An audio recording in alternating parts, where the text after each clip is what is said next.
Hello everyone, welcome to Manas academy. दोस्तों, आज ये 6 क्लास हैं, आपकी 5 क्लास ऑलरेडी हो चुकी हैं। तो यहाँ पे उत्तर प्रदेश राज्य लोक सेवा आयोग में पूछे गए प्रश्नों को हम डिस्कस करते हैं रोजाना ही।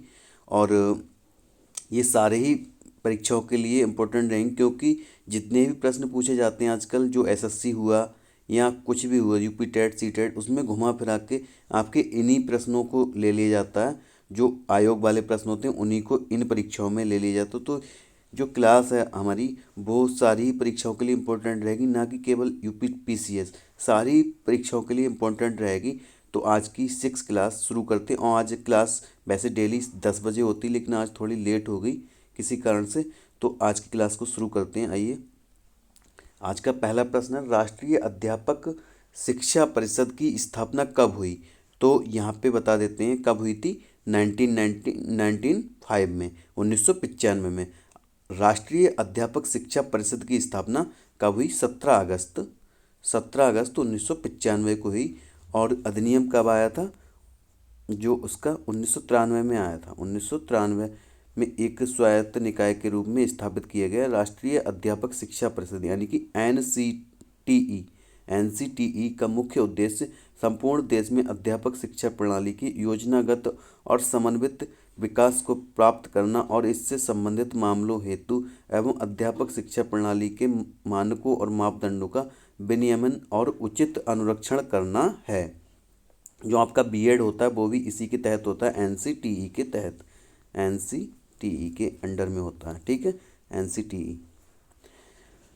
राष्ट्रीय सूचना विज्ञान केंद्र सेवा इंक की स्थापना कब हुई? तो कब हुई थी यहाँ पे? तो आपकी कब हुई? 1976 में।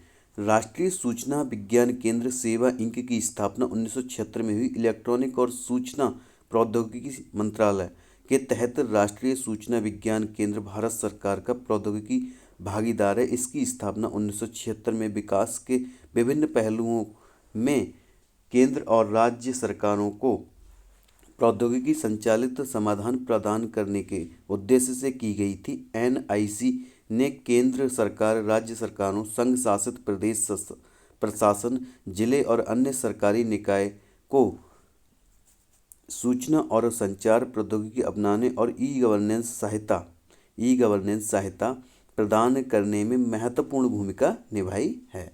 तो आगे चलते हैं, अगला प्रश्न देखते हैं। अगला प्रश्न है, माइटोकॉन्ड्रिया के कौन से भाग से एटीपी संश्लेषण की क्रिया होती है? तो एटीपी संश्लेषण की क्रिया आप सभी जानते हैं, वो कहाँ से होती है आपकी, बता देते हैं। आंतरिक झिल्ली से होती है, आंतरिक झिल्ली। माइटोकॉन्ड्रिया के आंतरिक झिल्ली भाग में एटीपी संश्लेषण की क्रिया होती है। एटीपी का निर्माण माइटोकॉन्ड्रिया की आंतरिक झिल्ली, कहाँ? आंतरिक झिल्ली, आंतरिक झिल्ली में इलेक्ट्रॉनों के स्थानांतरण के माध्यम से होता है। माइटोकॉन्ड्रिया की खोज किसने की थी? अल्टमैन ने की थी। अल्टमैन अल्टमैन ने कब की थी? 1886 में की थी।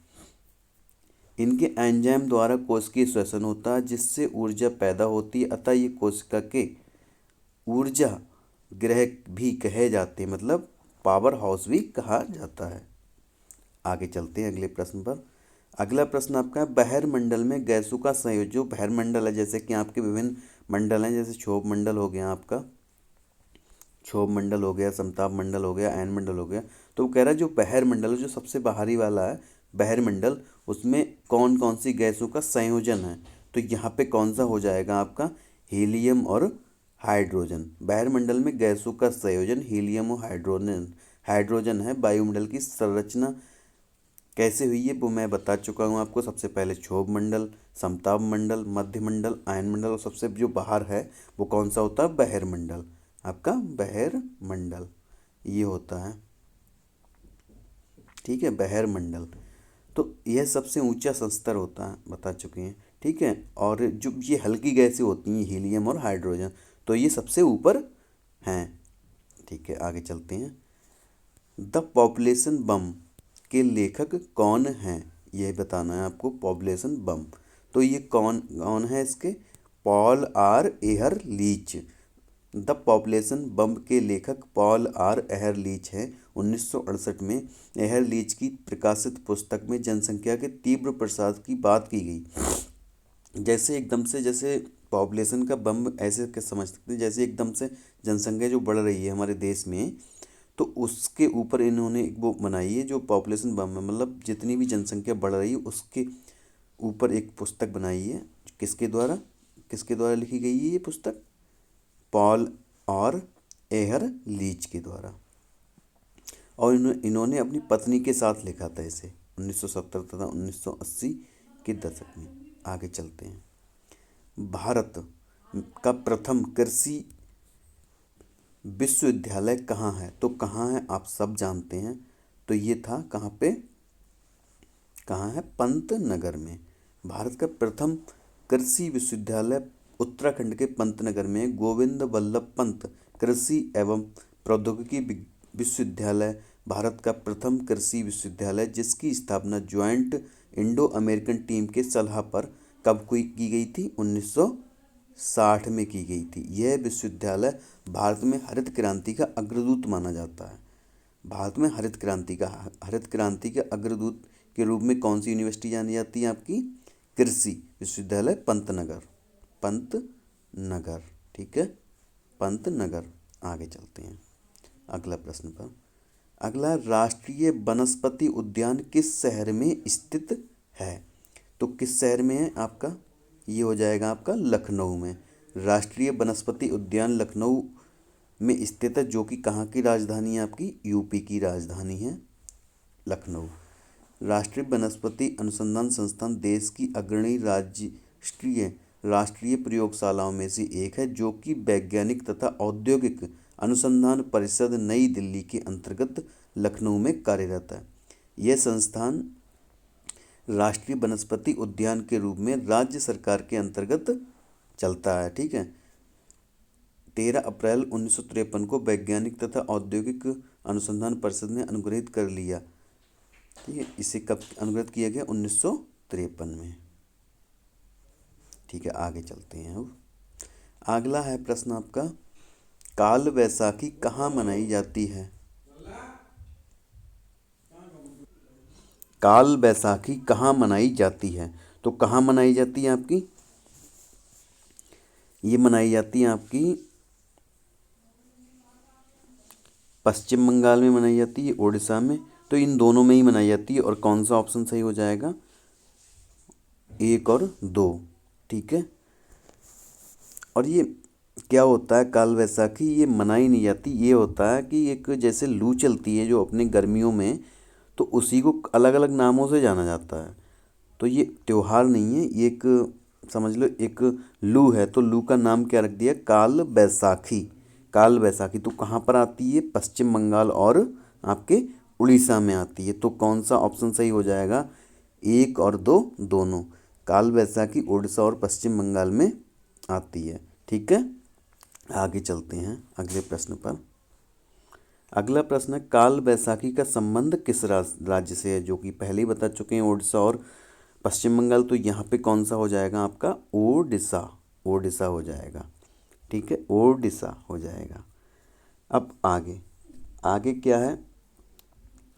अगला प्रश्न, भारत में काल वैसाखी घटित होने का समय क्या है? तो जो काल वैसाखी है उसका घटित होने का समय क्या है? तो यहाँ पे कौन सा सही हो जाएगा आपका? मध्य मार्च से मध्य अप्रैल सही हो जाएगा। मध्य मार्च से। काल वैसाखी मौसम की उस स्थिति को कहा जाता है जब मौसम कुछ समय के लिए काल बन जाता है। काल मतलब जैसे गर्मियों में जब लू चलती, एक तो गर्मी ऊपर से और ज़्यादा लू, तो उसको कहा जाता है काल वैसाखी। तो कहाँ चलता है ये?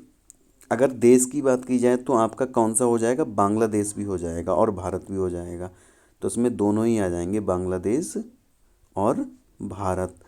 अगर बात की जाए कि हमारे देश में, तो मैं बता चुका हूँ आपका बंगाल और वेस्ट बंगाल और ओडिशा। ठीक है, ओडिशा। अब आगे अगला प्रश्न है, कोल इंडिया लिमिटेड की स्थापना कब हुई? तो कब हुई ये हुई 1975 में। कोल इंडिया लिमिटेड की स्थापना नवंबर 1975 में हुई थी। यह महारत्न कंपनी है। इसका मुख्यालय कहाँ पर है? कोलकाता में है मुख्यालय। कोलकाता में मुख्यालय है इसका। और इसका काम क्या है? जो राज्य में ये कोयला खनन निगम, कोल इंडिया लिमिटेड, जो खनन से रिलेटेड है, ये मतलब कोयला से ही पूरा है इसका संबंध। तो ये कोयले से संबंध है। यह परिचालन, विस्तार और वैश्विक दिग्गज के रूप में उभरने हेतु भारत सरकार द्वारा राज्य के स्वामित्व वाले चुनिंदा उद्यमों को प्रदत्त विशेषाधिकार है। मतलब जो महारत्न है वो बहुत ही ज़्यादा रेपुटेड कंपनी को दिया जाता है इसका महारत्न का दर्जा। तो आगे चलते हैं। अब कोल इंडिया लिमिटेड का मुख्यालय कहाँ है? जो कि मैं ऑलरेडी बता चुका हूँ आपको, कहाँ पर? कोलकाता में है। ठीक है, आगे अगला प्रश्न देख लेते हैं। अगला प्रश्न है आपका कि 1939 में फॉरवर्ड ब्लॉक पार्टी का गठन कहाँ किया गया था? तो कहाँ किया गया था? पश्चिम बंगाल में। 1939 में फॉरवर्ड ब्लॉक पार्टी का गठन पश्चिम बंगाल में किया गया था। कांग्रेस के अध्यक्ष पद से इस्तीफा देने के बाद इसकी स्थापना 22 जून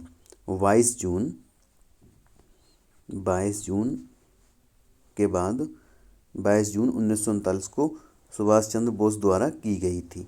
ये पहले 1939 में यही अध्यक्ष बने थे। कहाँ? किसके? कांग्रेस के। लेकिन गांधी जी नहीं चाहते थे कि वो इसके अध्यक्ष बने। उनकी जिद थी कि कौन बने? पट्टाभी सीतार मैया। तो यहाँ पे किसने इस्तीफा दे दिया? सुभाष चंद्र बोस ने। लेकिन इसके बाद पट्टाभी सीतार मैया भी नहीं बने, तो कौन बने थे? राजेंद्र प्रसाद जी। ये प्रश्न बहुत ज़्यादा आता है कि 1939 में कांग्रेस का अध्यक्ष कौन बना था? तो यहाँ पे क्या हो जाएगा? डॉक्टर राजेंद्र प्रसाद। आपको ऑप्शन में भी क्या मिलते हैं? सुभाष चंद्र बोस मिलेंगे, पट्टाभी सीतार मैया मिलेंगे, यही मिलेंगे, एक कोई और मिलेगा। तो यहाँ पे क्या लगाना है? राजेंद्र प्रसाद।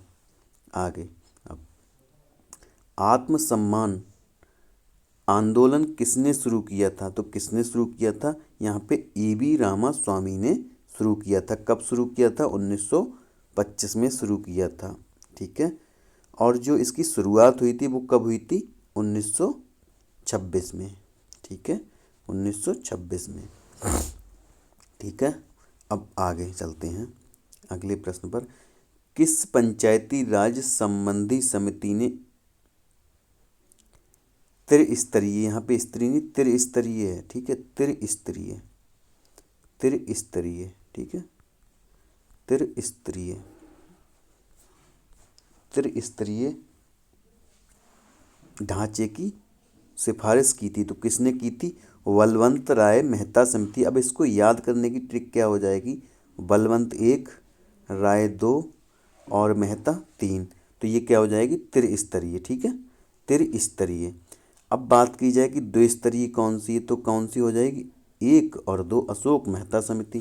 तो यहाँ पे त्रिस्तरीय क्या हो जाएगी? बलवंत राय मेहता समिति। और इसने अपनी जो रिपोर्ट दी थी वो कब दी थी? 1957 में दी थी। ठीक है, 1957 में। ठीक है, और जो ये लागू हुआ था वो सबसे पहले किस उसमें लागू हुआ था? आपका राजस्थान और आंध्र प्रदेश में। ठीक है, अब ये था लास्ट प्रश्न आज की क्लास का। आज की क्लास को यहीं सीमित करते हैं। जय हिंद।